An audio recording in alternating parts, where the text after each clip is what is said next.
ನಮಸ್ತೆ ಸ್ನೇಹಿತರೆ. ಸಂಕ್ರಾಂತಿ ಹಬ್ಬದ ಸ್ಪೆಷಲ್ ಅಂದರೆ ಎಳ್ಳು ಬೆಲ್ಲ. ವರ್ಷದ ಮೊದಲ ಸುಗ್ಗಿಯ ಹಬ್ಬವನ್ನು ಎಳ್ಳು ಬೆಲ್ಲ ಹಂಚುವ ಮೂಲಕ ಆಚರಿಸುತ್ತೇವೆ. ಎಳ್ಳು ಬೆಲ್ಲದ ಸಿಹಿ ಸವಿದು ಆರೈಸಿ ಸಿಹಿ ಮಾತುಗಳನ್ನಾಡುವ ಮೂಲಕ ಈ ಹಬ್ಬವನ್ನು ಸಡಗರ ಸಂಭ್ರಮದಿಂದ ಆಚರಿಸಲಾಗುವುದು. ಈ ಹಬ್ಬಕ್ಕೆ ಎಳ್ಳು ಬೆಲ್ಲ ಏಕೆ ನೀಡುತ್ತಾರೆ ಎಂಬುದರ ಹಿಂದೆ ಆರೋಗ್ಯಕರ ಕಾರಣಗಳಿವೆ. ಸಕಲ ಜೀವರಾಶಿಗಳ ಆರೋಗ್ಯಕ್ಕೆ ಸೂರ್ಯನ ಬೆಳಕು ಅವಶ್ಯಕ. ಸೂರ್ಯನು ತನ್ನ ಪಥವನ್ನು ಬದಲಾಯಿಸುವ ಕಾಲವೇ ಮಕರ ಸಂಕ್ರಮಣ. ಮಾಗಿಯ ಚಳಿಗೆ ನಡುಗಿದ ದೇಹಕ್ಕೆ ಉತ್ತರಾಯಣ ಕಾಲದಲ್ಲಿ ಬೀರುವ ಸೂರ್ಯನ ತೀಕ್ಷ್ಣವಾದ ಬೆಳಕು ಹೊಸ ಉರುಪನ್ನು ತುಂಬಿ ನಮ್ಮಲ್ಲಿ ಮತ್ತಷ್ಟು ಲವಲವಿಕೆ ತುಂಬುವುದು ಹಾಗೂ ಆರೋಗ್ಯ ಕೂಡ ಉತ್ತಮವಾಗುವುದು. ಸೂರ್ಯನು ದಕ್ಷಿಣಾಯಣದಿಂದ ಉತ್ತರಾಯಣಕ್ಕೆ ಚಲಿಸುವ ಈ ಕಾಲದಲ್ಲಿ ಸೂರ್ಯನು ತೀಕ್ಷ್ಣವಾಗಿ ಉರಿಯುತ್ತಾನೆ. ಈ ಸಮಯದಲ್ಲಿ ಹಗಲಿನ ಸಮಯ ಹೆಚ್ಚಾಗಿದ್ದು ഇരുಳಿನ ಸಮಯ ಕಡಿಮೆ ಇರುತ್ತದೆ. ಇದರ ಜೊತೆಗೆ ಕಾಲಕ್ಕೆ ತಕ್ಕಂತೆ ನಮ್ಮ ಆಹಾರ ಕ್ರಮವೂ ಬದಲಾದರೆ ಆರೋಗ್ಯಕ್ಕೆ ತುಂಬ ಒಳ್ಳೆಯದು. ಆದ್ದರಿಂದ ಎಳ್ಳು ಬೆಲ್ಲ ಈ ಸಮಯದಲ್ಲಿ ತಿಂದರೆ ತುಂಬ ಒಳ್ಳೆಯದು. ಎಳ್ಳು ಬೆಲ್ಲ ದೇಹದ ಉಷ್ಣತೆಯನ್ನು ಕಾಪಾಡುತ್ತದೆ. ಉತ್ತರಾಯಣ ಕಾಲದಲ್ಲಿ ಸೂರ್ಯನ ಕಿರಣಗಳು ತುಂಬ ತೀಕ್ಷ್ಣವಾಗಿರುತ್ತದೆ. ಎಳ್ಳು ಸೂರ್ಯನ ಕಿರಣಗಳ ತೀಕ್ಷ್ಣತೆಗೆ ಮೈ ಉಷ್ಣತೆ ಹೆಚ್ಚಾಗುತ್ತದೆ. ಈ ಸಮಯದಲ್ಲಿ ದೇಹದ ಉಷ್ಣತೆ ಕಾಪಾಡುವಲ್ಲಿ ಎಳ್ಳು ಸಹಕಾರಿ. ಬೆಲ್ಲದಲ್ಲಿ ಆಂಟಿ ಆಕ್ಸಿಡೆಂಟ್ ದೇಹದಲ್ಲಿ ರೋಗನಿರೋಧಕ ಶಕ್ತಿಯನ್ನು ಹೆಚ್ಚಿಸುತ್ತದೆ. ಎಳ್ಳು ಬೆಲ್ಲ ತಿನ್ನುವುದರಿಂದ ರೋಗನಿರೋಧಕ ಶಕ್ತಿ ಹೆಚ್ಚುವುದು. ಎಳ್ಳಿನಲ್ಲಿ ಇರುವಂತಹ ಪ್ರೋಟೀನ್ ಸ್ನಾಯುಗಳ ಕೋಶ ಬಲಪಡಿಸುವುದು ಮಾತ್ರವಲ್ಲದೆ ಅದನ್ನು ಸರಿಪಡಿಸುವುದು. ಇದು ಕೋಶಗಳ ಸಂಪೂರ್ಣ ಬೆಳವಣಿಗೆ, ಶಕ್ತಿಯ ಮಟ್ಟ, ಆರೋಗ್ಯವನ್ನು ಸುಧಾರಿಸುವುದು. ಬೆಲ್ಲ ಜೀರ್ಣಕ್ರಿಯೆಗೆ ಸಹಾಯ ಮಾಡುವುದು. ಮಲಬದ್ಧತೆ ಸಮಸ್ಯೆ ಹೋಗಲಾಡಿಸುವಲ್ಲಿ ಎಳ್ಳು ಬೆಲ್ಲ ಸಹಕಾರಿ. ದೇಹದಲ್ಲಿರುವ ಬೇಡದ ರಾಸಾಯನಿಕಗಳನ್ನು ಹೊರಹಾಕುವ ಗುಣ ಎಳ್ಳು ಬೆಲ್ಲದಲ್ಲಿದೆ. ಇದು ಲಿವರ್ನ ಕ್ಲೆನ್ಸ್ ಮಾಡಿ ದೇಹದ ಆರೋಗ್ಯವನ್ನು ವೃದ್ಧಿಸುತ್ತದೆ. ಎಳ್ಳು ಬೆಲ್ಲದಲ್ಲಿರುವ ಸತುವಿನಂಶ ಸ್ನಾಯುಗಳ ಆರೋಗ್ಯಕ್ಕೆ ತುಂಬ ಒಳ್ಳೆಯದು. ರಕ್ತ ಸಂಚಾರ ಸರಾಗವಾಗಿ ನಡೆಯಲು ಈ ಎಳ್ಳು ಬೆಲ್ಲ ಸಹಕಾರಿ. ಎಳ್ಳಿನಲ್ಲಿರುವ ಕೊಬ್ಬಿನಂಶ ಹಾಗೂ ಬೆಲ್ಲದಲ್ಲಿರುವ ಕ್ಯಾಲೋರಿ ಅಂಶ ದೇಹಕ್ಕೆ ಶಕ್ತಿಯನ್ನು ತುಂಬುತ್ತದೆ. ಎಳ್ಳು ವಾತದೋಷ ಕಫದೋಷ ನಿವಾರಣೆಗೆ ಸಹಕಾರಿ. ತ್ವಚೆಯ ಹೊಳಪು ಹೆಚ್ಚಿಸುತ್ತದೆ ಹಾಗೂ ಸಂತಾನೋತ್ಪತ್ತಿ ಸಾಮರ್ಥ್ಯ ಹೆಚ್ಚಿಸುತ್ತದೆ. ಎಳ್ಳು ದೇಹಕ್ಕೆ ಶಕ್ತಿಯನ್ನು ನೀಡಿದರೆ ಎಳ್ಳನ್ನು ಶಕ್ತಿಯಾಗಿ ಪರಿವರ್ತಿಸುವ ಇಂಧನ ಬೆಲ್ಲ. ಇನ್ನು ಬೆಲ್ಲದಲ್ಲಿ ಆರೋಗ್ಯಕರ ಕಾರ್ಬೋಹೈಡ್ರೇಟ್ಸ್ ಇದೆ. ಇನ್ನು ಎಳ್ಳು ಬೆಲ್ಲದಲ್ಲಿ ಕೊಬ್ಬರಿ ಬಳಸಲಾಗುವುದು. ಇದರಿಂದ ದೇಹಕ್ಕೆ ಅಗತ್ಯವಾದ ಕೊಬ್ಬಿನಂಶ ದೊರೆಯುತ್ತದೆ. ಎಳ್ಳಿನ ಜೊತೆಗೆ ನೆಲಗಡಲೆ, ಕೊಬ್ಬರಿ, ಬೆಲ್ಲ, ಸಕ್ಕರೆ, ಅಚ್ಚು, ಹುರಿಗಡಲೆಯನ್ನು ಸೇರಿಸಿ ಹಂಚುತ್ತಾರೆ.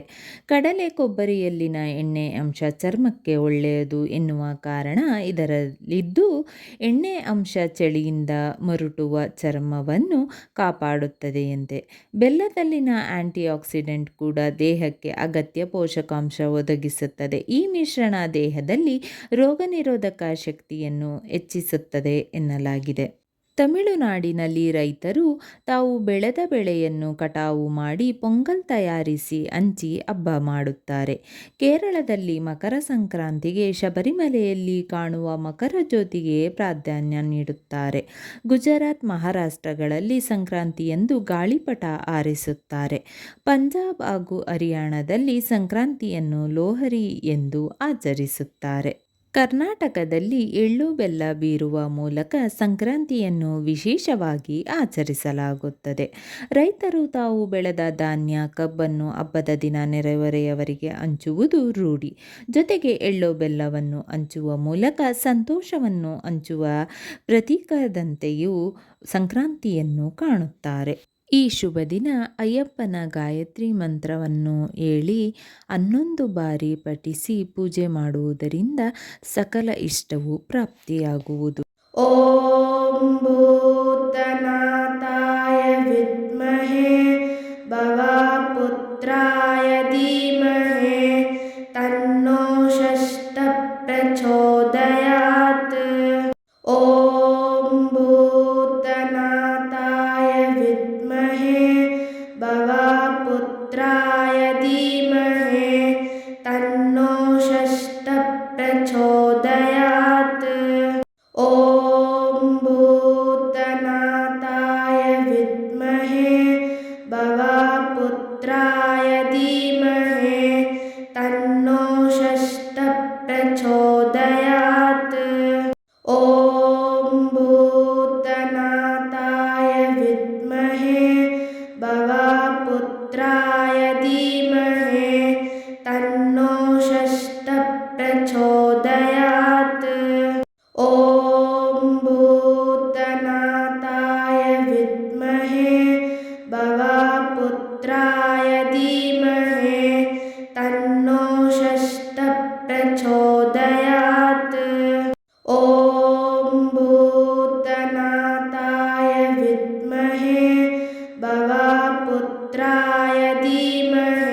पुत्राय धीमहि तन्नो षष्ठः प्रचोदयात् ॐ भूतनाथाय विद्महे भवपुत्राय धीमहि तन्नो षष्ठः प्रचोदयात् ॐ भूतनाथाय विद्महे भवपुत्राय धीमहि तन्नो षष्ठः प्रचोदयात् ॐ भूतनाथाय विद्महे भवपुत्राय धीमहि तन्नो षष्ठः प्रचोदयात् ॐ भूतनाथाय विद्महे भवपुत्राय